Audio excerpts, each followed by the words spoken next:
Super. BS.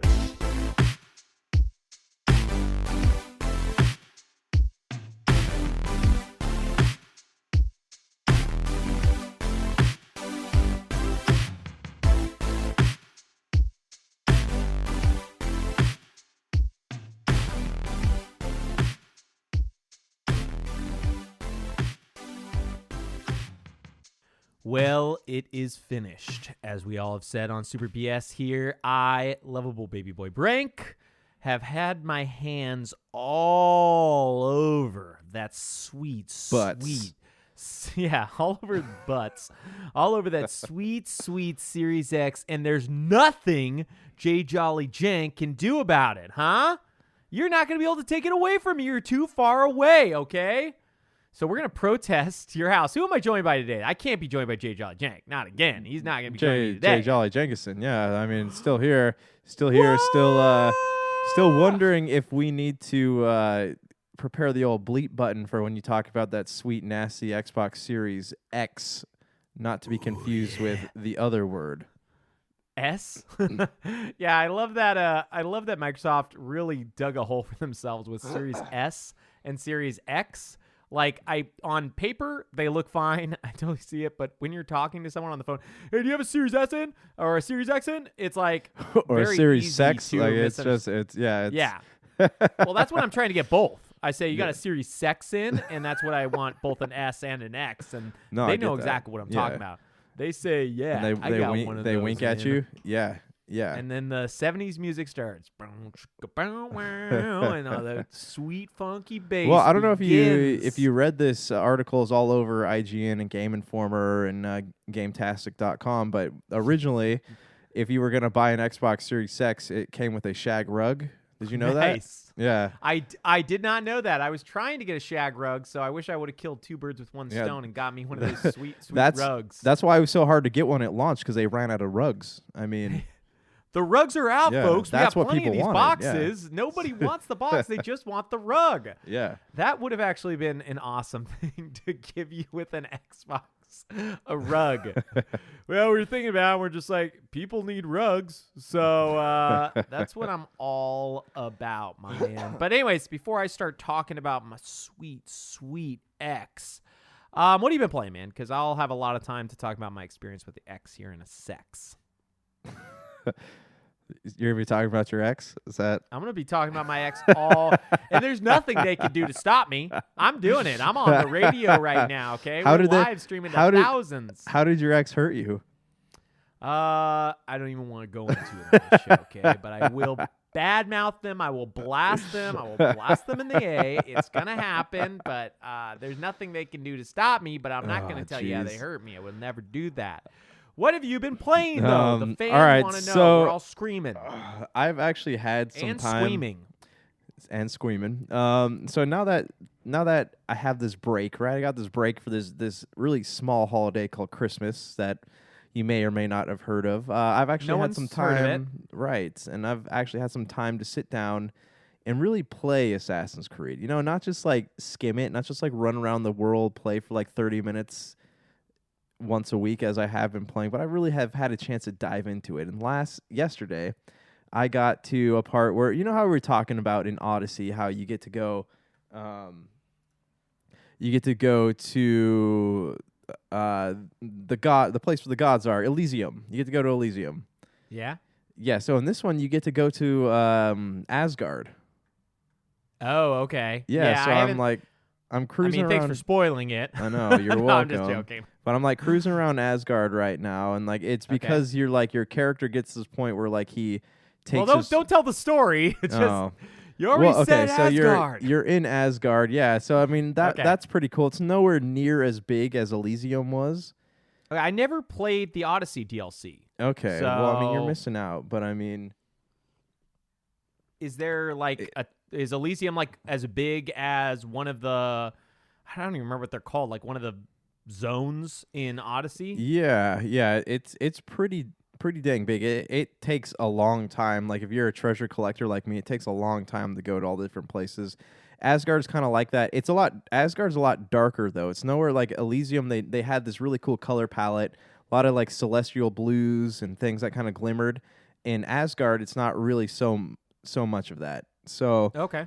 that's one thing Odyssey did do better. But I feel like the mythology of the game is kind of expanding a little more, and I am enjoying it a little more. My big complaint here is like we've talked about before, it's just there's a total lack of like weapons and gear out in the world. Like you can get there's like I think there's like 5 or 6 sets of gear that you can get, but I mean in Odyssey there's gear everywhere. Like you could I had to keep selling things because I had so much of it, and that's my one disappointment so far. Other than that, like I keep thinking about there's not really a lot about this game that really like changes what they've done so far, and I think that's a little disappointing. But I'm gonna keep playing it. I did get Yakuza Like a Dragon, which I'd like to dive into this week. But other than that, I mean, I'm just kind of taking the time to play these games I haven't had time to play over the past couple months. What are you playing? So I'll get to that soon. I gotta ask you a question about Valhalla. Oh, please ask. So you said there's not a lot of gear. I know I have Valhalla. I will talk about that soon. But I know that there is like a raven, bear, and wolf types, right, of armor. Yep. Do they each have like several sets, or is there only one set of armor for each type of aspect, if you will, or like each animal? So there's only one type of armor for each one. But the thing in this one that you can do that you couldn't do in the others is, you know how in God of War they had like the rune system, like you put runes on your weapons and armor, it gives you different different perks and all that.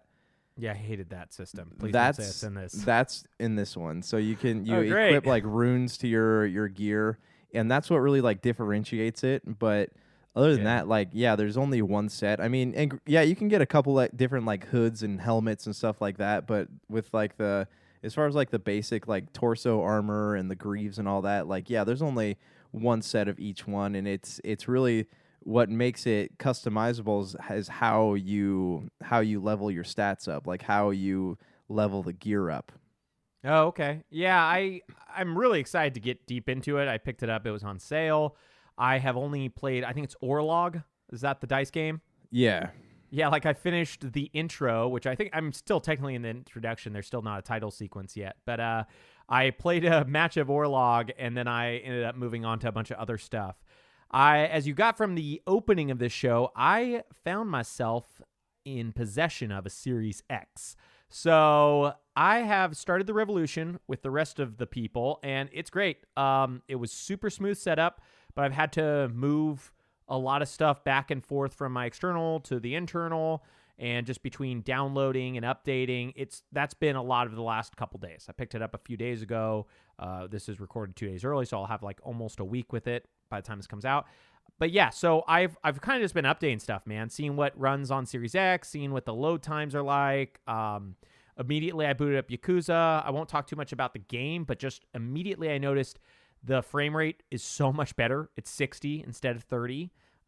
It's a little bit clearer, and it's just I don't know, just nicer. Everything's just a little bit crisper. All the images are. And the load times are fractional compared to what they were on Xbox One X, which it wasn't a lot on Xbox One X. I want to say one of the longest load times was maybe 15 seconds, and now we're talking about 2 or 3 seconds. Yeah. So I'm loving the Series X. I have played a lot of games, so I'm going to let you choose which ones we'll talk about first. I played, here's the list: Call of the Sea, Cyberpunk 2077, Assassin's Creed Valhalla, and Call of Duty Black Ops Cold War, all in like the last 2 days. Okay, can we start with Spyro the Dragon? Yes, yeah, let's do Spyro the Dragon. The game I own on Switch. Okay, it's great. The graphics aren't very good, and the load times are bad. Out of that list, what do you actually want to hear about? Tell us. All right, tell me about Call of Duty. Okay, so there's a free demo this week. You should download it as well. It's actually pretty fun. It's just the multiplayer, so I picked it up. It's great. It's another Call of Duty. It's exactly what you'd expect. It's only the multiplayer, so I didn't get to try the single player out yet. I may try it because there's a million sales going on, and it's actually on sale already on the Series X. But it is really smooth, really crisp, runs really fast, looks like it's running at a smooth 60. Gunplay is pretty good. I don't think it's as good as last year's Call of Duty Modern Warfare reboot, but so far it's it's neat. I've only played maybe an hour of it, so I don't really have a super in-depth, feeling on it. Like, I can't really give the listeners the keys to the kingdom on this one. But I also think the thing that interests me the most about recent Call of Duties have been the story, and this is essentially a demo I'm playing, so there's no story mode in there. So I don't know. I'm tempted to get it, but the story's 3 hours, which both sounds great and also sounds like a rip for $55. So yeah, I'm still like on the fence about that one. What else do you want to hear about, or what else do you want to know about? Okay, wait. No, I want to go back to this. So you're saying the game is great, but you wouldn't pay full price for it? It's a multiplayer game, and I'm already very involved with Apex Legends, okay? I'm not going to cheat on my one and only. Go back to our X references. But yeah, so like that's what you do in Call of Duty. You mainly play multiplayer. And Warzone is free. That's their big multiplayer suite, their Battle Royale. So I would be paying $55 for the single player and the 6v6. And as much as I like the 6v6, I don't know anyone else playing it.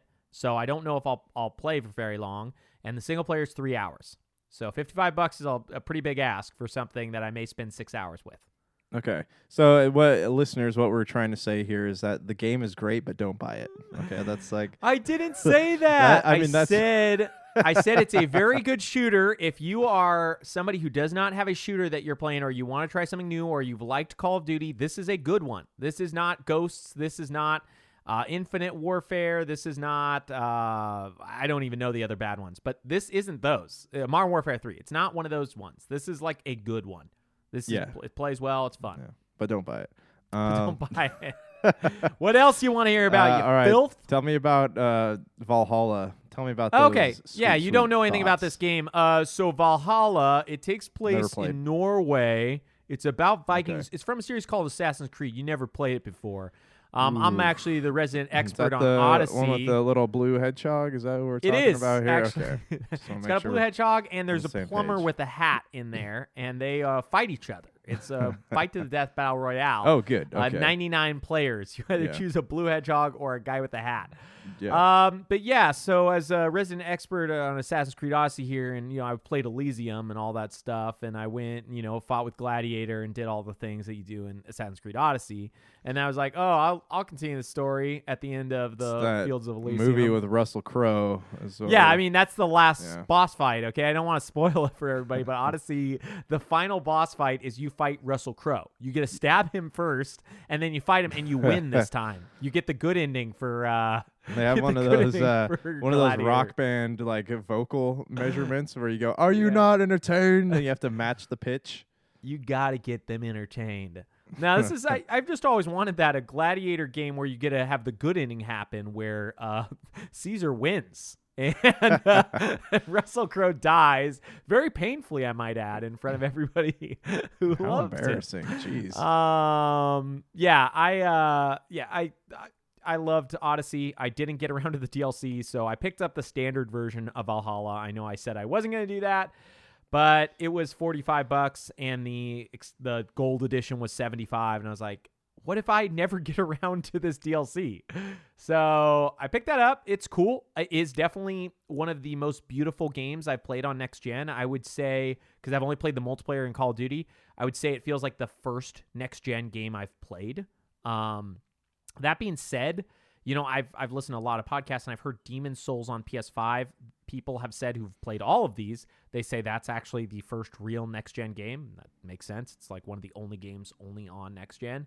So I don't know, man. Maybe I still have a lot more to be impressed by. That's a new game, right? That's not a remake, Demon's Souls 5?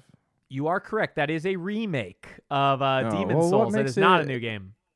What makes it like next a gen? New game then? Oh, what they're saying, the people who I've listened to that say it's like a next-gen experience is the load times on PS5 for games that are made for it are extremely quick, like literally a second. Like Sony, unlike Microsoft, they decided to focus on SSD speed over quality of graphics and a bunch of other quality of life things. So from what I've gathered, I do not have PS5 yet. Instead of when you die, you go to a loading screen, which still happens on Xbox. They just have a fade to black, and they do it for like a second or two, and then you fade back in to the game. Like the load doesn't actually, there's no loading screens. That's kind of their big selling point for the PS5. So between that, it is a remake only for PS5 from Blue Point Games. They're the company that remade Shadow of the Colossus. They've done a few other remakes, and they're really good at doing that. So it's supposed to be very good looking. But anyways, neither of us have that, so I don't know. But Valhalla is the closest I've had to a next-gen experience outside of the load times. And it's great. I really like it. I haven't got very far. The intro's very, kind of long, actually. Just even the introductory sequence of getting your crew. The titles don't flash on the screen until you start heading over towards England. So you get this whole, area to discover and go get treasure and all that. And the opening credits don't even happen until, you leave Norway. Yeah. I don't know how long I'm away from that. I'm guessing I'm still about 3 or 4 hours. I know the big thing that's popular in games this year is late title sequences, and I think they're neat. I still, I'll just talk about it now. I played some Cyberpunk. I'm probably another hour in, so probably 3 hours now. I don't know where the title sequence is yet. I have a feeling I know where it is. I'm about to do a mission that I'm like, I could imagine them putting it at the end of this.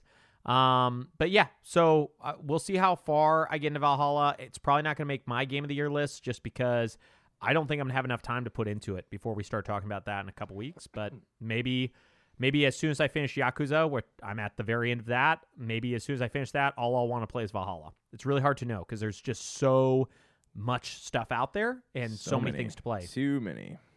Yeah, it's crazy, man. I do want to talk about, before we go to news, though, Call of the Sea. I think I talked to you about that privately and said, hey, check this out. Looks really neat. It's a walking simulation / adventure puzzle game. And it's part of Games Pass. It is a game that uses Xbox Series X power for both speed and, I assume, hopefully frame rate, even though it doesn't run super great. And it's pretty cool. It's like a Robinson Crusoe, Swiss Family Robinson style game. You're on an island and it takes place in the 1930s and you're trying to find your husband, and this all happens within 5 minutes, so none of the spoilers. And you have a journal, and when you find stuff in the game, your character will add that to a journal, and then you will solve puzzles. And I finished the first chapter, and I really like it. I hope I get more time to spend with it. But just with this Series X, it's I've tried Forza Horizon 4 out. Have you tried that yet on your Series X? I have not. I want to install it. I finished that game, pretty much everything on it, so I wasn't sure if it was worth going back to or not. Do you have a 4K TV? I do. Okay. Do you know if you have HDR on it or no? I do. Yeah, I would say it's worth trying out. I don't even have those two things, and I find it to not only be better looking, it's crisper, the quality's better, but also the load times are very reduced. They had crazy long load times. I don't know if you remember from playing that game, but get into Forza Horizon 4, I want to say it was something like 2-3 minutes. I want to say it was 20 seconds, maybe 30 seconds yesterday. So still not, lightning fast, but it's night and day difference. So right, I'll check it out. Yeah, tried some of that. I tried Gears Tactics. That now runs at 60 frames per second instead of 30. It's way smoother. Everything looks nicer. I have not got around to Gears Hive Busters. Have you tried that yet? I have not. Is that out? Yeah, it came out as soon as we finished the podcast last week.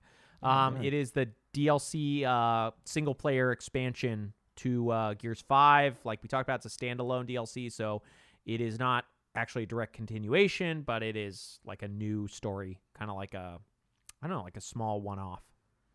Okay. All right.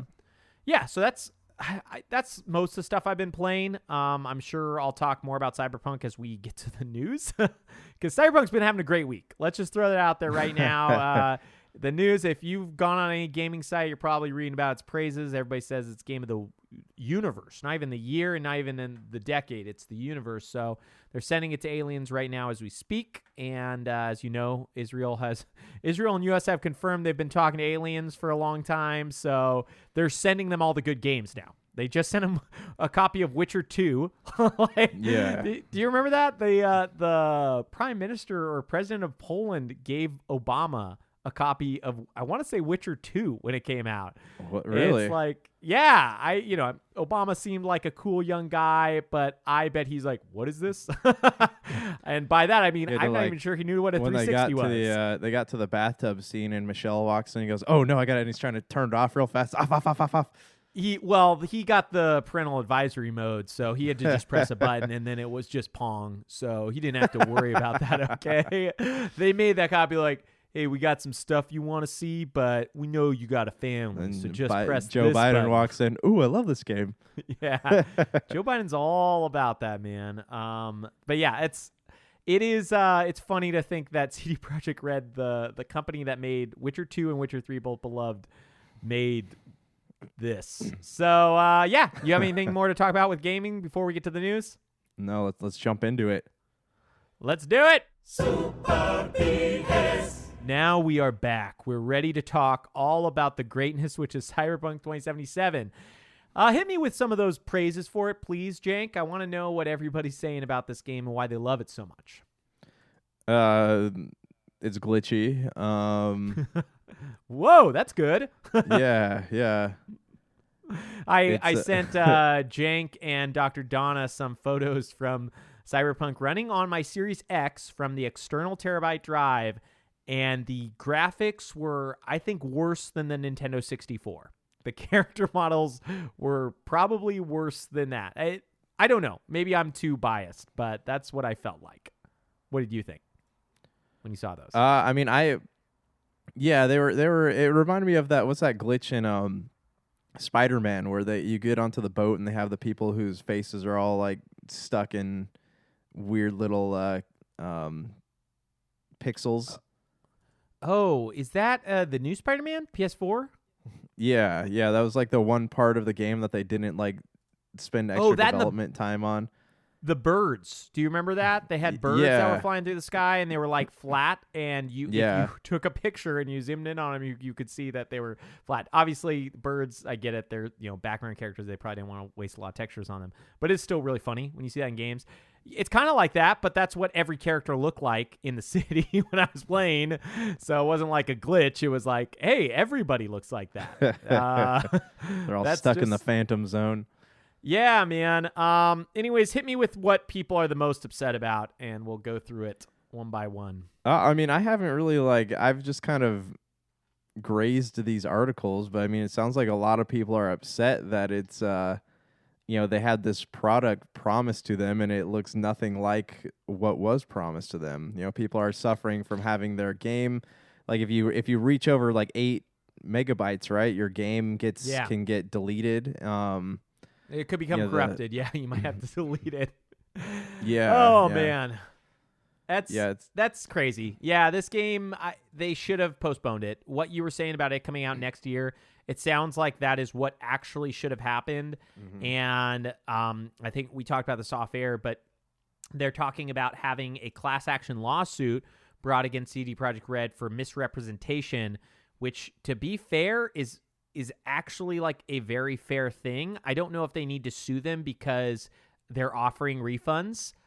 Even that was a debacle. We can talk about that real quick. CD Projekt Red came out and said like, hey, we're offering refunds to everybody on any of the consoles and any storefronts because, this game wasn't what we said it or what we showed, blah, blah, blah. Yeah. And then they're people tried to get the refunds and people can't actually get the refunds, and there's no like guarantee or you'll ever actually be able to get them because I guess their refund system's all messed up too. Well, so that was the case for like 2 days. And then Sony, it was mainly on the Sony side because they, people started contacting Sony and they said, oh, no, we're not doing that. And so what ended up happening is Sony is offering refunds now, and they have completely removed Cyberpunk from the PlayStation Store. Mm-hmm. So you cannot, as far as I know, I don't think it's changed. As of right now, you cannot buy Cyberpunk digitally for your PS5 or PS4. So that's weird. Microsoft and PC you could get a refund up to today. There was a new patch that dropped today. I totally considered it. But like I said, I turned it back on, and once it's on my internal on the Series X, it ran night and day difference. However, if you were a base Xbox One owner or a base PS4 owner, it kind of sucks if you thought you were going to get a game that looked good and it literally looked like flaming hot garbage, like worse than any bad game on Switch.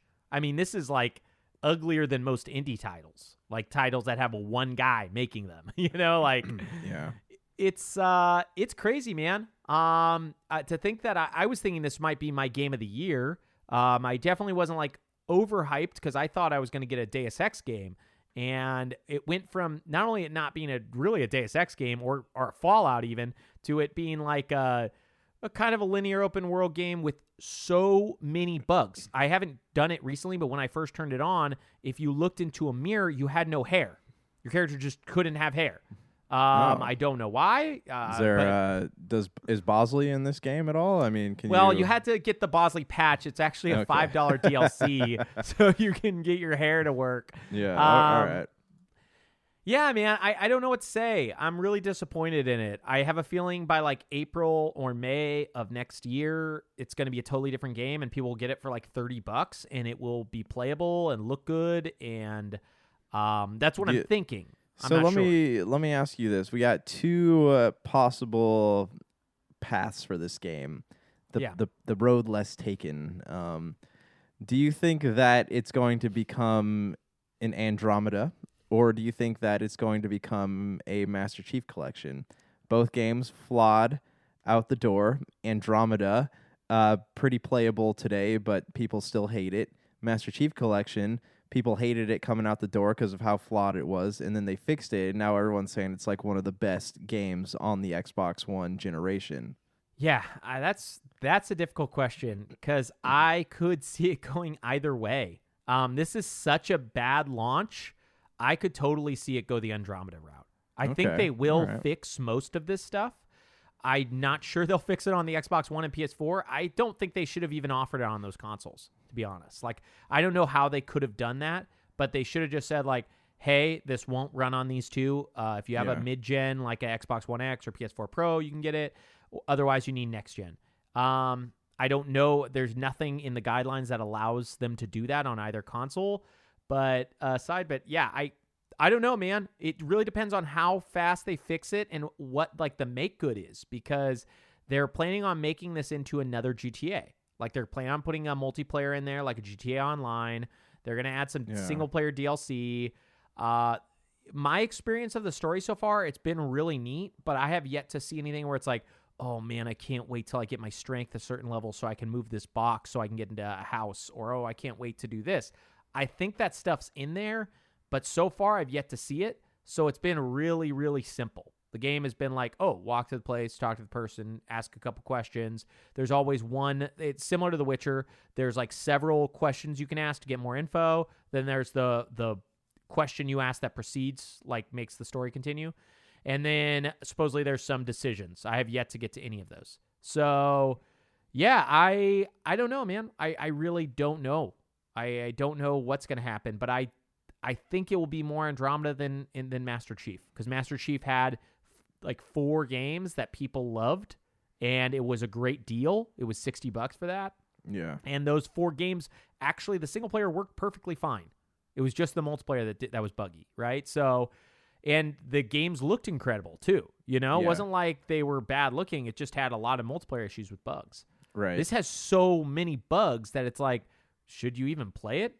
Like I'm worried about getting too involved in it because I want to wait for it to get patched. So, well, here's a thing with me. Like this weekend, so I got some gift cards, from my students as I was leaving. So I was thanks for bragging and rubbing in all of our faces.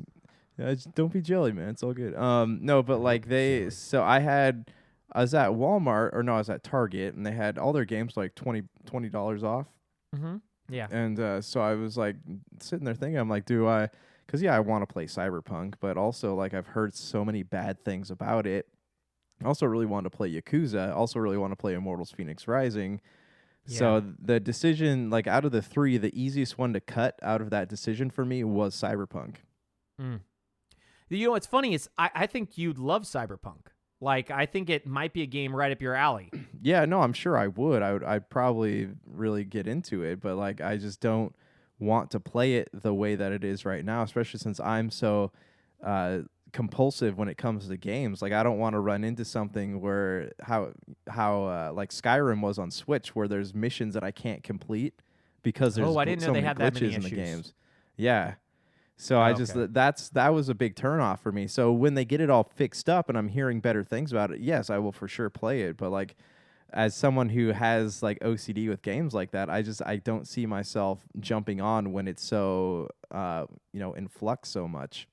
Yeah, it's just such a weird thing. Like, I don't know how to explain it, because you have a Series X, so half of me says, yeah, you could play it. I've been running on my Series X since yesterday. It's running fine. I haven't run into any glitches so far. I haven't gone to look in a mirror to see if I have hair yet, because that wasn't near the mission.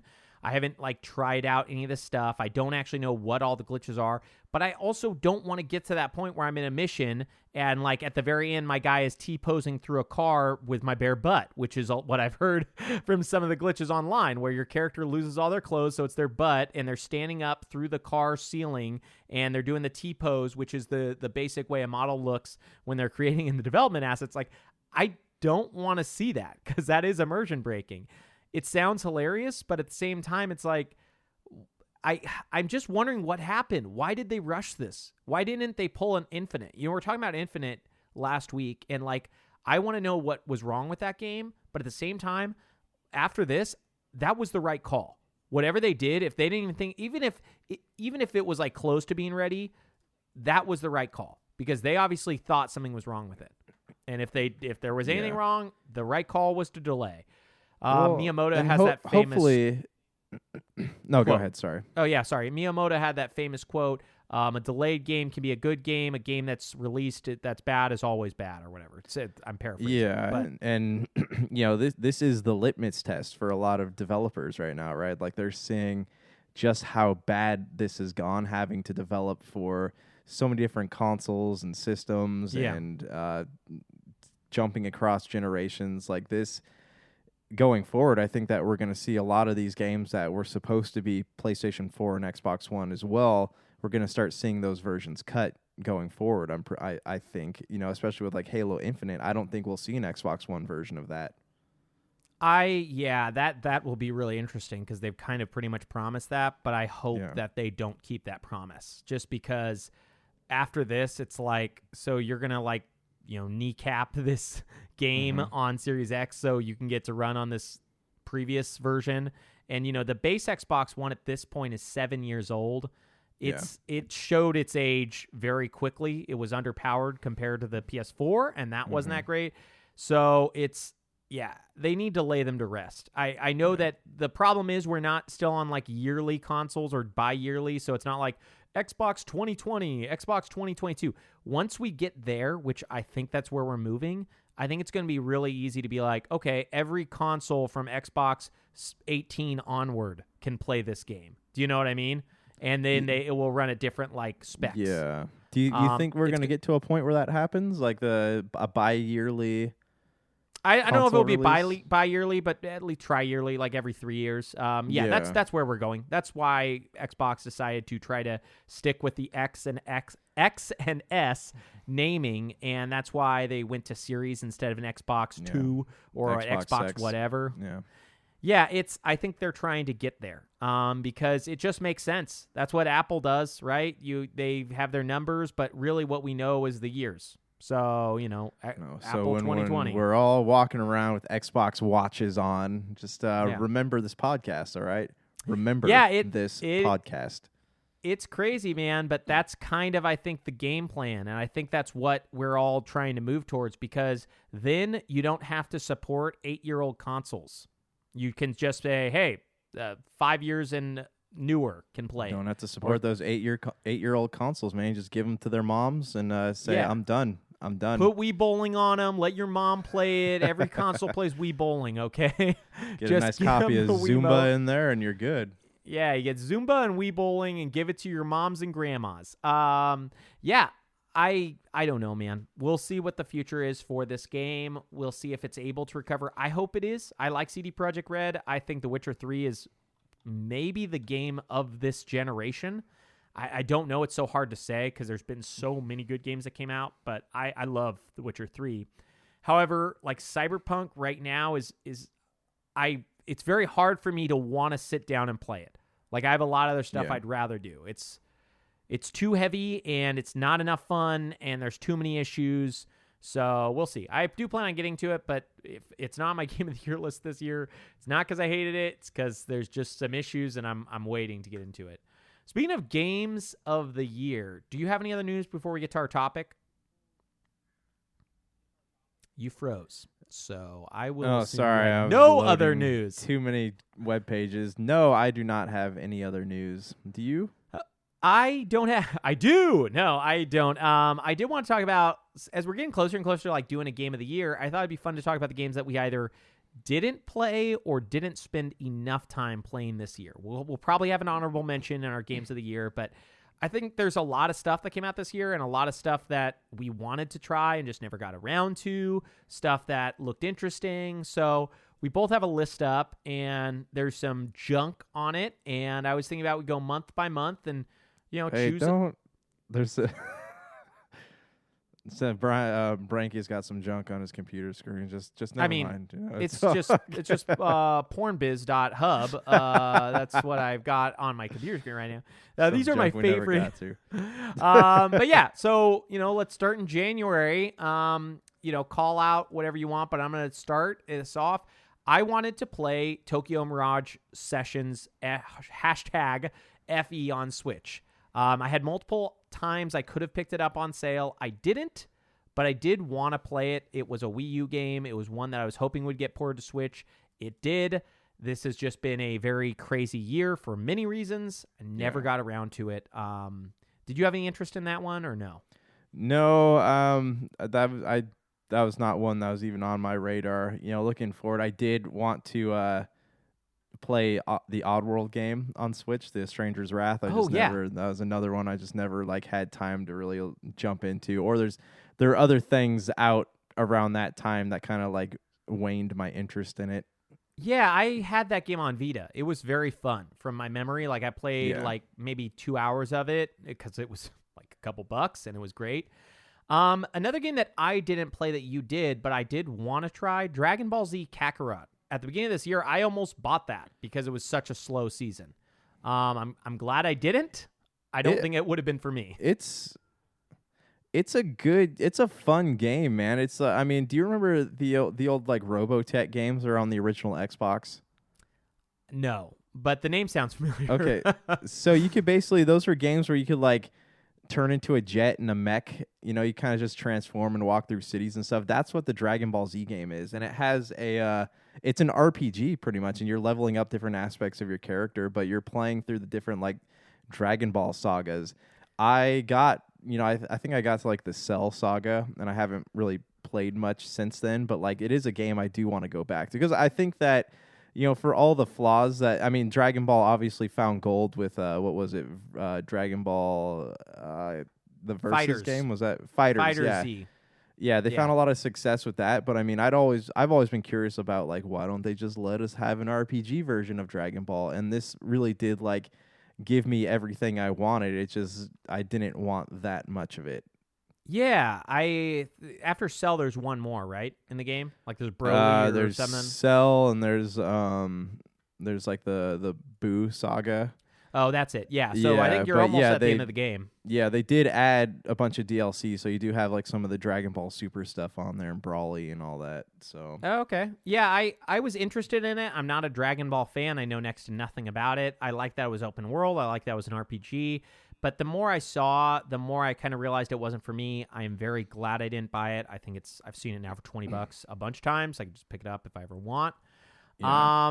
Another game that I played a little of, but I wanted to give more time to, I just never got around to it. Journey to the Savage Planet. I actually played it on Games Pass. Yeah, I remember the trailer for this, and I remember thinking oh, that might be fun to play, and then I never heard anything about it after that E3 where it premiered.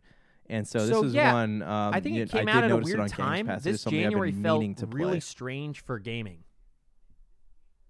Oh wow, you just cut out. I can't hear you. Can you? Okay. I might have been talking over you because it was totally. I didn't hear you at all. So I will try to fix that.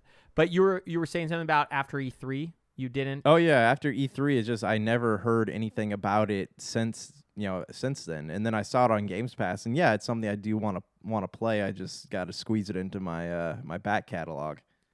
Yeah, I totally feel the same way. There's some other stuff on here that I just don't think I'm going to get around to, but a lot of people love, like Kentucky Route Zero. I've heard it's like an excellent graphic novel. Pillars of Eternity 2 is a PC game from a couple years ago. That's now on consoles. That came out this year. Warcraft 3 Reforged. I loved the original Warcraft 3, and that came out on PC this year. Overall, January was like, it had stuff. I just didn't get anything in January this year. Yeah. So, and I take it Dragon Ball Z is making your Game of the Year list with the number one, right? It's number one bullet. Yeah, absolutely. Game of the year. Yeah, I mean, it probably would get an honorable mention because I did enjoy my time with it. Okay.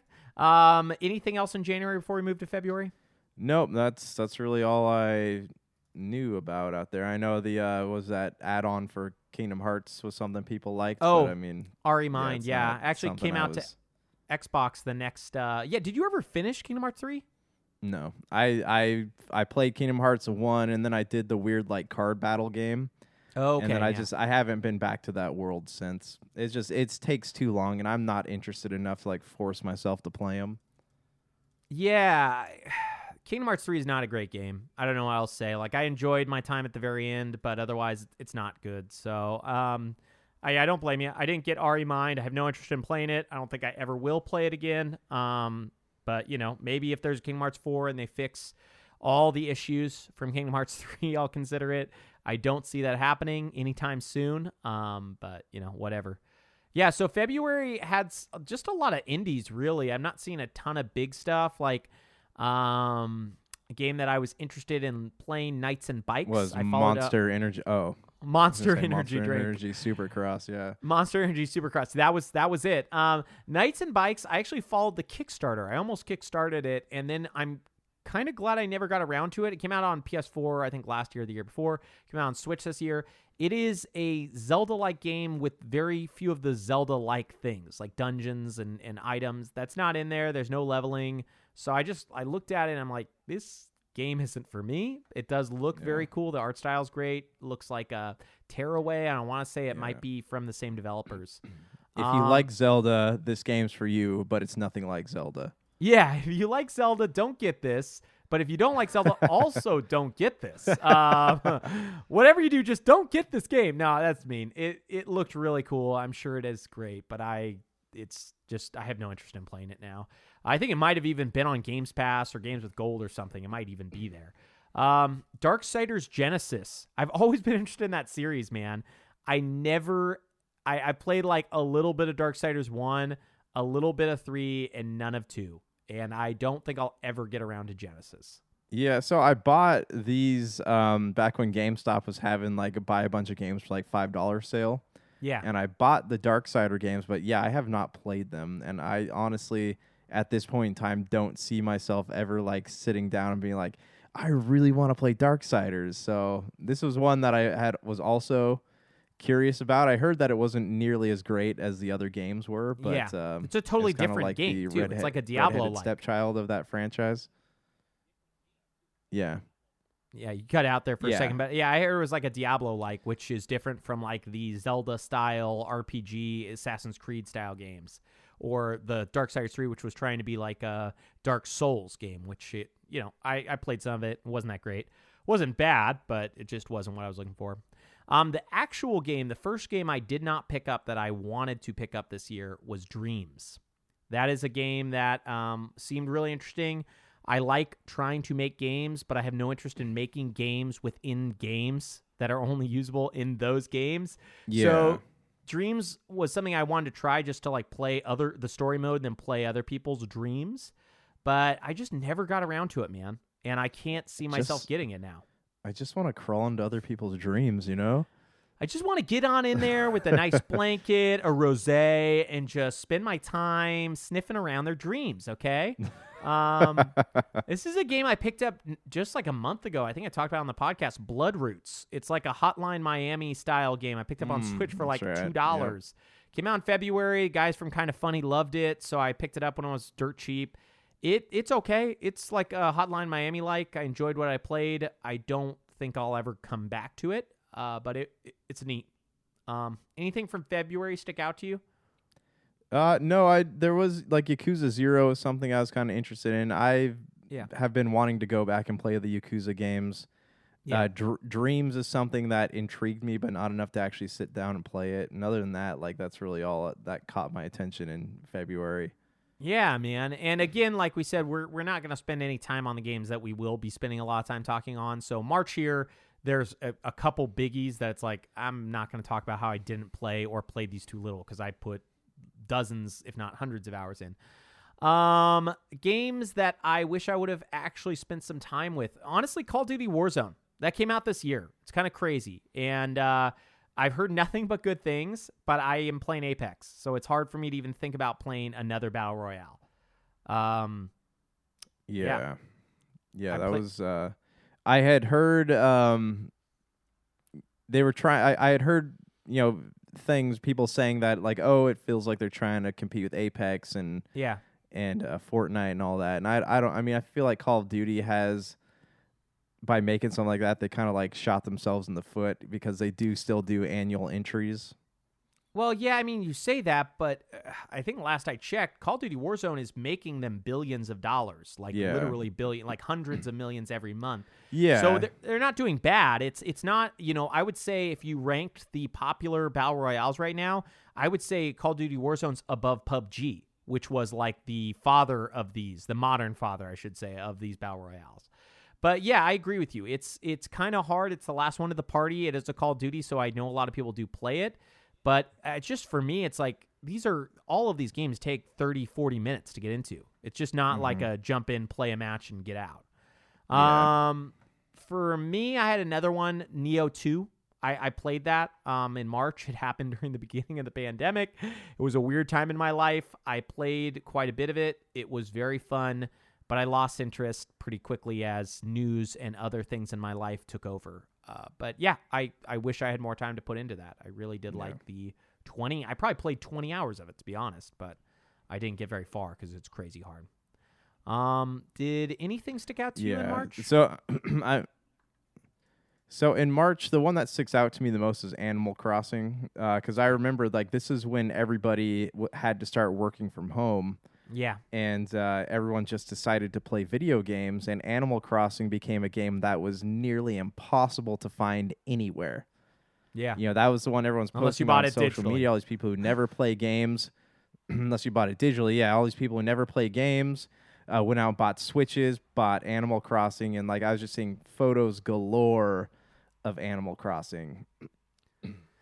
Yeah, I mean, I can't talk about it as a game I didn't play enough or wanted to play more of because I played like 70 hours of it. It was great. That was one of the reasons that I fell off Neo 2. It was a very happy place to be in a world where everything felt really dark. It's not going to be one of my games of the year, I don't think, but I do like it. When we talked about our games of the year earlier in the summer, I want to say it was my 5th because I played so much of it. But it is a chore simulator. You do chores. It's fun, but that's what it is. Another one that I was thinking of that I wish I had more time with was Doom Eternal. Like I played a little bit of it. I enjoyed what I did play, but I just couldn't get myself to play more of it. There's something with me in the modern Dooms I just can't care. I don't know what it is. Yeah, and it's just there's so many elements to them. I mean, it's a very simple game. You're just kind of running and gunning, but like, it's hard to remember that each like enemy type has to be killed a certain way, and it's just there's too many things going on, and because of that, I kept dying, and I was getting real frustrated. So I'm not too excited about that, and I also I'm not a big fan of the mythology of the Doom universe. It feels very shallow to me compared to other shooters like Halo. So I just kind of veer away from it. Yeah, March actually had a couple things that I want to play, but I didn't. One of these is just because I don't own the hardware, Half-Life Alyx. I'm a huge Half-Life fan, and I don't own VR, and I would have loved to play Alyx, but there's no... That happened at a time where I couldn't even imagine paying my bills, let alone getting $1,200 together or probably even more than that, because I'd need to build a PC to be able to play that game properly. Right. Yeah, I wish I could play it. I don't see myself playing that ever. I don't think they're going to make just a console version of it.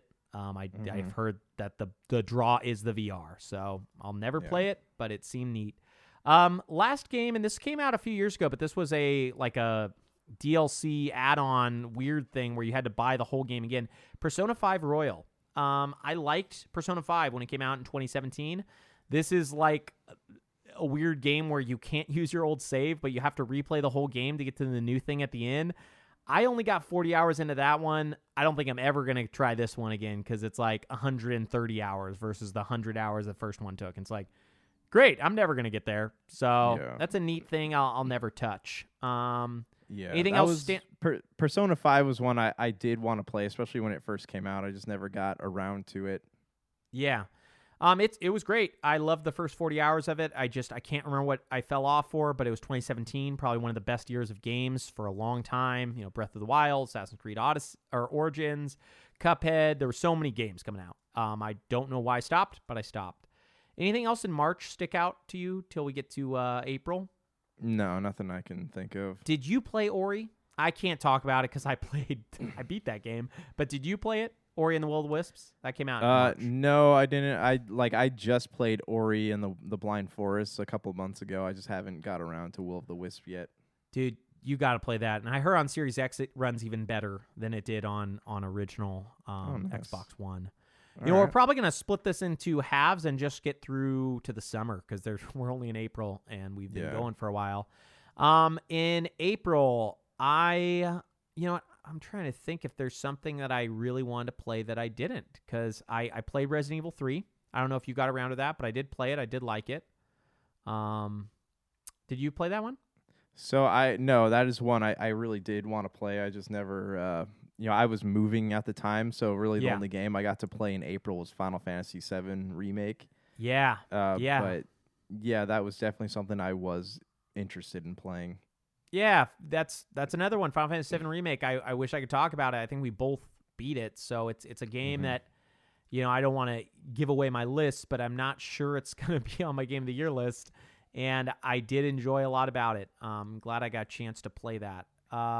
Trials of Mana. That is a game I picked up, and I was so excited for. It was at a time where I honestly was worried about spending money, yet I went out and bought this like day one, and I loved the demo. I played the demo through with all sets of characters in February when it launched, and I could not get myself to get very far in this. I played maybe 8 or 9 hours, and I just fell off.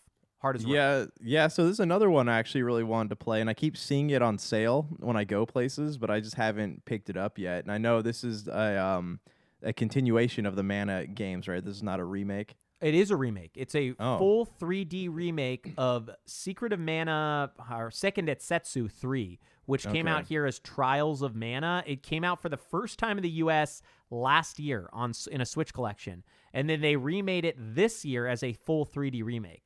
So till last year, you could only play it as an emulated game if you wanted to play it in English. Dang. So yeah, it's neat, and the 3D version of it's really fun. But it's once you get into it, it's really simple. It's just a really simple game. There's not a ton to it. So it's a just hit stuff, action style game, RPG. There's some cool stuff that came out, like Indivisible. I don't know if you played that on Games Pass. It's from the guys who did Skullgirls. It's cool. It's like a 2D Valkyrie profile style RPG. Okay. All right. Yeah, I liked that. Is anything sticking out to you in April? Yeah, I wanted to play Moving Out, but I just never got around to it. I heard it was really fun, though. Oh, yeah, it's on Games Pass. You should play it. It's incredible. We'll probably do one last month because we're running out of time. We'll do May, and then we'll start up again next week. I'm going to write a note so I don't forget, because I know how J. Jolly Jankerson is, and he just wants to throw me off every time. That's what he likes to do. Shove me off a cliff, and I'm trying to do this podcast, trying to live the dream, get you guys what you want to hear and all that jazz, and he just doesn't want to do it. I'm saying it's not worth it, but I got like a pile of PlayStation 5s down on the bottom. Yeah. May. That was the month you actually moved, right? Yeah. No, I moved in April. You moved? I thought you moved in May. Really? You No, moved I moved in April? April 10th, man. Yeah. Oh, wow. Okay, that's crazy. Because we talked about Final Fantasy VII Remake at a friend's house together. I thought you must have just been in town. May was a weird month, man. I didn't get anything, and I'm looking at this list now. there's not. I guess Elder Scrolls Blades I was kind of interested in looking at, but Yeah, I downloaded that. I just never didn't play it. yeah, I downloaded it. I turned it on, and then there was like you had to create an account. I was like, nah, and then I shut it off and deleted But it. Dr. Donna said that it was okay. So I mean, yeah, I would have liked to try it. This was also the month where the Mafia Definitive trilogy came out. Like they announced it, and 2 and 3 released when they announced it. I would have loved to play those games. I can't see myself getting into them now. I don't see where the time is. The Wonderful 101 Remastered, another Wii U game. It came out to Switch. That I wanted to try that. I actually thought about buying it. I just don't know if it's for me. I've never been a big fan of those Bayonetta style, stylish action games. Yeah, well, that's what Bright Memory is. Oh, wow. That sounds horrible. Maneater. I talked about this on the podcast not too long ago. That came out in May. I do not wish I spent any more time with it. I did sell my copy. It was fun, but it is a very simple game. It's neat. If you can get it for, like I did, $5, $10, $15, totally try it out. But I have to say, after spending like 6 to 8 hours with that, I don't need to spend any more time with that. It was cool, but that's what it was. Minecraft Dungeons came out. Did you play that? It was part of Games Pass. No, I didn't play it, but I got a friend who has invested a lot of hours into it. And Really? Yeah, he seems to really enjoy it. Is it Big Dog? No, it's Chad. I don't know if you've met Chad. No, but I don't know Chad. He basically compared it to like a gauntlet type game. Yeah, I mean that's what it's a Diablo-like version of Minecraft. I don't know. I've been meaning to turn it on since on Games Pass, but it's like I care so little. I also am like, do I even want to spend 5 minutes to turn this on? Right, I've heard good things. Mortal Kombat 11 Aftermath. That is a game that in a less packed year, it would have made an honorable mention on my list. I loved Mortal Kombat 11. I want to say it was an honorable mention or on my games of the year for last year. And Aftermath was a great single-player expansion that picked up exactly where the first one left off. And it was a very cool story DLC and a very fun 4 to 6 hours of gameplay. Okay. Yeah. Otherwise, for me, there's like Shantae and the Seven Sirens, I guess. I liked the last Shantae game. I want to say I talked about it on the old Super BS quite a bit. And I wanted to try that. I still do. At some point, I'll get around to it. But there's been so many good Metroidvanias, specifically Ori and the Will of the Wisps. And I'm waiting for the next Hollow Knight that it's hard to even care, really. Do you have anything this month? I have one more. Yeah, so I wanted to play Sonic at the Olympic Games. That was one I saw at E3, and not because like I'm a fan of that franchise, just because it looked like it had some fun mini games on it. I also and I also wanted to play. Where was I? I was just looking at it. What the Golf. What the Golf was pretty good. I played it on my phone. I tried 1 month of the iPhone, whatever it is, app. They have a name for it. Okay. Oh my goodness, Apple Arcade. Yeah, you can try a month for free. Yeah, it's on okay. there. Because I was listening to the guys on Kind of Funny talk about it, and they said they really liked it. So it seemed like something I wanted to try. Yeah, it's worth trying. I don't think it's nearly as good as everybody talks about it. Like, it's fun. It's cool. You know, it is what it is. Yeah. The final thing that I want to talk about for May before we wrap up today that I know you played, but I didn't turn on, and I was actually really excited when they announced this, Xenoblade Chronicles Definitive Edition. Yes. I've seen that game for as low as, I think it was $20, and I still can't get myself to pick it up. I think it's the investment. I was super excited for it. I was like, when I saw it, I was like, wow, that's going to be really cool. I'll finally get to play Xenoblade Chronicles in like new graphics, and I'm super excited. And I just can't. I don't want to. I don't even know what you call it. Like, it's a time commitment for sure. Yeah, I think there's too many games, and the time that came out, I think I was working on stuff. Before we wrap up, was there anything else that you wanted to chat about that, you know, these are games that we wish we could have played or spent more time with? Yeah, of course I want to play I want to go back and do the BioShock collection. I just on Xbox One or whatever console I can play it on. That's another one that's like, I want to go back to that world, but I just don't foresee myself having the time to do it. That's the thing that sucks about growing up, man. And even if you're, even if we would have been in college at the time this came out, there's so many games coming out so quickly, and let alone remakes and remasters and re-releases and all that stuff that I don't know if there's anybody who has the time to do all these. And here's the thing, too, is that, like, as far as, like, it used to be when we were kids, we're just playing these big titles, we had the Halos and the Banjo-Kazooies and Marios and stuff like that. And then, like, now, I'll be looking for, I'll just be popping into the Nintendo Wii or Nintendo Switch shop, and I'll see a bunch of indie titles that look cool, and those will end up taking up time. It's just, it's so my gaming list is in flux so much because I'm always putting new things on there. So it's like if there's something I've already played, I would love to go back to some of these. I just don't see myself doing it. Yeah, it's crazy. Like music happened in the past, the creation tools for gaming have become more accessible. So more people make games. So there's a lot more stuff on there, new unique ideas. It's really great. But like you said, when we were kids, it was so restrictive. It was so hard to make a game. It cost so much money, and you need teams, and you need people who knew how to do this thing. And the whole process was extremely challenging. You couldn't just patch stuff. It had to be perfect when it came out because the bugs were the bugs, and you weren't going to be able to get rid of them. And it was a simpler time. And so, we'd probably get 2 to 4 titles a week. I mean, we're talking about hundreds of titles that release a week between all the versions, if not thousands. Yeah. So, man, this year had an incredible lineup of games. Like, I can't wait till we get to Game of the Year. I can wait because there's a lot of stuff I want to play before we get there. But it's just phenomenal. I don't know where gaming goes from here, to be honest. Like, there's some more sequels I'm interested in, but I'm hoping there's some new IP still, something that we're like down the road. We're like, I can't wait for 2. You know what I mean? Like Ghost of Tsushima. That came out of the blue this year, and it's like, wow, I can't wait for Ghost of Tsushima 2. Right. But my bro stuff, with that, we will probably leave it, and we will come back and give you guys I guess this is technically our Christmas episode. Happy Merry Holidays. Happy holidays. Yeah, and we will hopefully do a New Year's spectacular, okay? We're going to light J. Jolly Jank's pants on fire and send him up a cliff, okay? Everybody can't wait for that. Put him on a flagpole. Tie him by his butt. Okay, we're going to do it. We're going to put so many fireworks around me to try to shoot me into space to deliver that copy of Cyberpunk to the aliens. That's what we're going to do, man. It's going to be an up, but with real life. Yeah. And we're all scientists on this show, okay? So we know exactly how the science works. And so we do that. We can do that. Everybody knows it's possible. Okay, till next time. Late.